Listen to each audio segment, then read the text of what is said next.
কারণটা হলো যে এই গ্রামটায় লডেঙ্গা গ্রাম, এবার ধরুন দুটো পক্ষ হয়। প্রথমে যে ওই মলবি করে এদের অঘটনা ঘটে, এরা যে কোনো নিয়ে আসে দিন এদের পছন্দ হয় না, আর ওই পার্টি যে কোনো নিয়ে আসে দিন এদের পছন্দ হয় না, ঠিক আছে। এবার কালকে যে ঘটনাটা ঘটেছে, আমার বিআই মশাই বাড়িতে ছিলেন, ও নামাজ পড়ে চলে এসেছিলো, ও কিন্তু কিছুই জানে না, ওর খালি হাতে, কোনো হাতে অস্ত্র নাই, অগ্নি নাই, কিচ্ছু নাই, খালি হাতে একটা বাড়িতে মিলাদ হয়েছে, সে বাড়িতে মিষ্টিও খেয়েছে। তারপর আমার বিয়ে বাড়ি এসছে, বিয়েকে টেনে নিয়ে যাওয়া হয়েছে যে ওইখানে এসু। তারপর বিয়ে তো খালি হাতে, বিয়ের হাতে তো কোনো অস্ত্র নাই, আর ওরা সব অগ্নি অস্ত্র, গুলি বা পিস্তল ওরা সব নিয়ে রেডি। এবার আমার বিয়ে গেছে, ওই হুটুপুটি আমার বিয়ে কিন্তু মারামারি করতে চায়নি, ও কিন্তু ছাড়াই দিয়ে গিয়েছিল, কিন্তু তাও ওরা শুনে নাই, তাও জোর করে নিয়ে যেয়ে তারপরে আমার বিয়েকে প্রথমে চুটাই চোটপাট করি, তারপরে আমার বিয়েকে গুলি করার পরেই হয়তো মোটামুটি ধরুন ওই 1 ঘন্টা কি 1.5 ঘন্টা হয়তো বেঁচে ছিল। প্রথমে নিয়ে যায় সিয়ান ট্রান্সফার করলো বর্ধমান ঢুকতে হয় না, বুস করার আগেই ওনার মৃত্যু হয়। ওইখান থেকে আবার ঘুরে নিয়ে আসে সিয়ান মহকুমার হসপিটালে, ওকে ভর্তি করে ওইখানে মৃত্যু ঘোষণা করেছে। আচ্ছা, আর কত আহত হয়েছে? আর মোটামুটি আহত 3 থেকে 4 জন। সবগুলো আপনাদের কারো পা নাই, তাদের কোনো হয়তো চোটপাট করেছে, তাদের জন্য গুলি করেছে, সবাই এই পক্ষের? হ্যাঁ, সবাই পক্ষ। ওই দৃষ্টিতে ওরা ওই সব করে ওরা তো সেঁটে গেছে, ওরা তো ছিল না।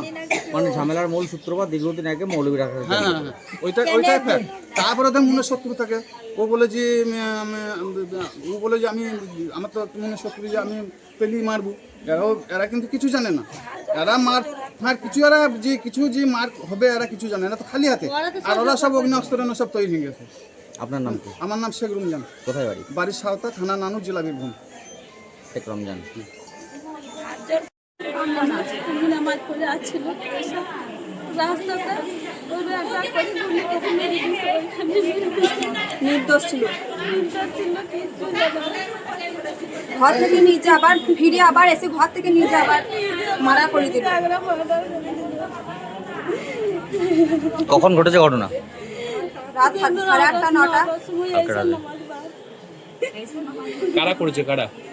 রবু, রতন, মিরাজ, মোটর, রবু, দুটো ব্যাপার দিয়ে উজ্জ্বল পাই 6-7 লোক দৌড় গেলে আমার সামনে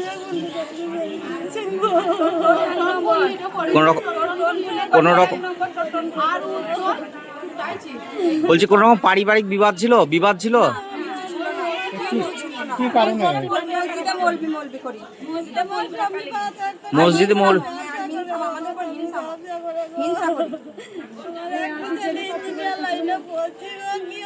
আপনাদের আহত হয়েছে কেউ? কজন? 4 থেকে 5 জন। আমাদের একজন কলকাতা টিজিতে আছে, আর বাকিরা সব হাসপাতালে আছে।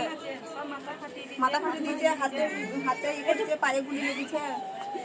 মসজিদে মৌলবী রাখাকে কেন্দ্র করে? মানে ওরা কি চাইছিল?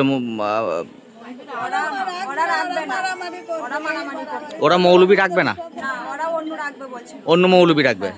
আচ্ছা, এখন যিনি মৌলবী আছেন তার বাড়ি কোথায়? মৌলবী নাই। আচ্ছা, ওরা একজন মৌলবীকে ঠিক করেছে, আপনাদের পক্ষ থেকে আরেকজন? আমরা ঠিক করেননি, একটাই ছিল, হয়নি। ওকে আর রাখবে না ওরা বলছে, তাই তো? তাও আমাদের আর কিছু বলে নাই, রাখবো না এমনি থাকতো। আমাদের ছেলে নামাজ পড়াইতো, আবার ছেলের বন্ধু নামাজ পড়াইতো। নির্দোষ, আমার কাকা শ্বশুর নির্দোষ, বাড়ি থেকে নিয়ে যে মার্ডার করে দিল, ট্রেনে নিয়ে যে।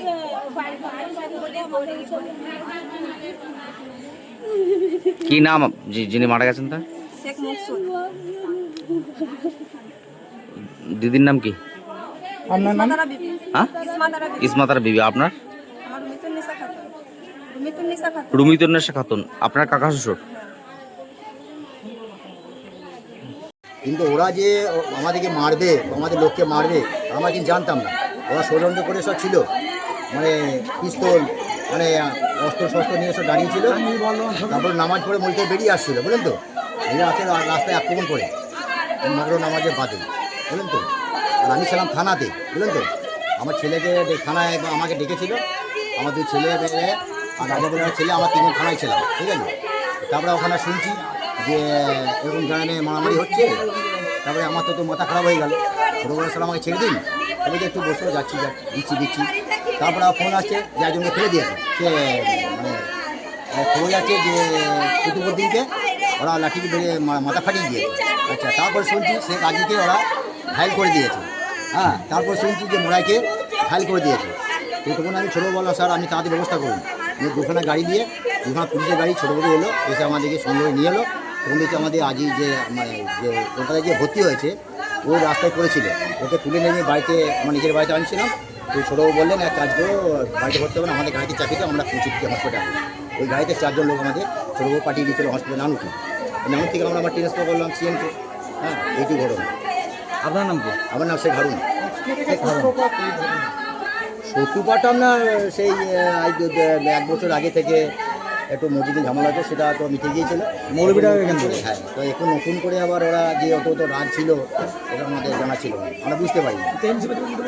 ওদের পার্টি নিয়ে সালে সালে ওরা টিএমসি করতো, রঘু টিএমসি ভোটের সময় একটা উত্তেজনা ছিল, ভোটের সময় একটু উত্তেজনা ছিল, ভালোই ছিল। ভোটের পরে উত্তেজনা বেশি হলো, কারণ আমরা তো কোনো আমাদের ছেলেরা 4 তারিখে আউট হওয়ার পরে আমার ছেলে 2-4টে বিজেপি ঢুকে গেল, তখন ওদের আরও রাগ বেশি হয়ে গেল। আপনার ছেলে 4 তারিখে পর বিজেপি আমাদের 2-4টে ছিল। তারপরে এরপরে আর কি বলবো আপনাকে, আরেকবার আপনার নামটা বলে দিন। নাম করে দেবেন? আপনার নাম? আপনার আমার নাম শেখ হারুন।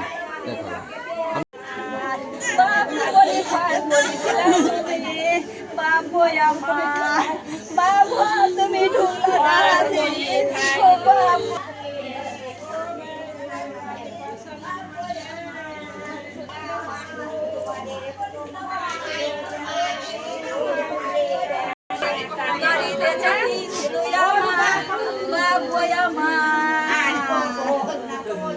বাকি বলি বাড়ি ঢুকবো আমরা, বাপ গোয়া মা বাপকে আমাদের বাপ গোয়া মা জান্নাত